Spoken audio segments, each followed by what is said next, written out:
കൈക്കൂലി പാടില്ല. അന്യായമായി നിങ്ങളുടെ സ്വത്തുക്കളെ നിങ്ങൾ അന്യോന്യം തിന്നരുത്.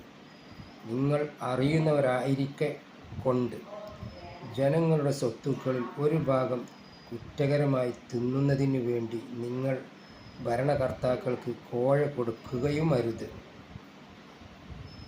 ന്യായമായും അനുഭവിക്കാവുന്ന ചില കാര്യങ്ങൾ സ്വയം വർജിച്ച് ആത്മനിയന്ത്രണം പാലിക്കുകയാണെന്നതാണല്ലോ വ്രതം. ഇത് നോമ്പുകാരനെ മാത്രം ബാധിക്കുന്ന ഒരു കാര്യമാണ്.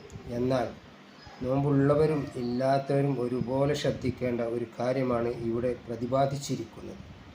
സ്വത്ത് സമ്പാദിക്കുന്നതും അനുഭവിക്കുന്നതും തികച്ചും ന്യായമായ മാർഗത്തിലൂടെയായിരിക്കണം. അധർമ്മ മാർഗത്തിലൂടെ ആരുടെ സ്വത്തും അനുഭവിക്കരുത്.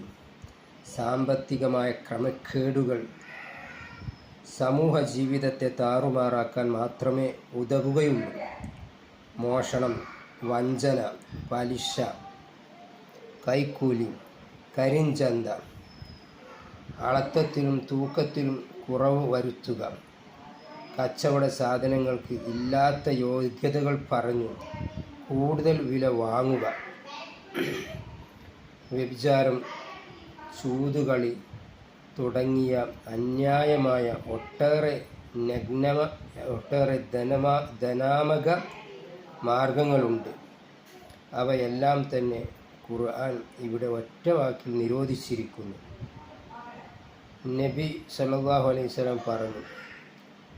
ഇബ്നു ഉമർ റളിയല്ലാഹു അൻഹു പറയുന്നു, കൈക്കൂലി വാങ്ങുന്നവനെയും അത് കൊടുക്കുന്നവനെയും നബി സല്ലല്ലാഹു അലൈഹി വസല്ലം ശപിച്ചിരിക്കുന്നു. അബൂ ദാവൂദ്.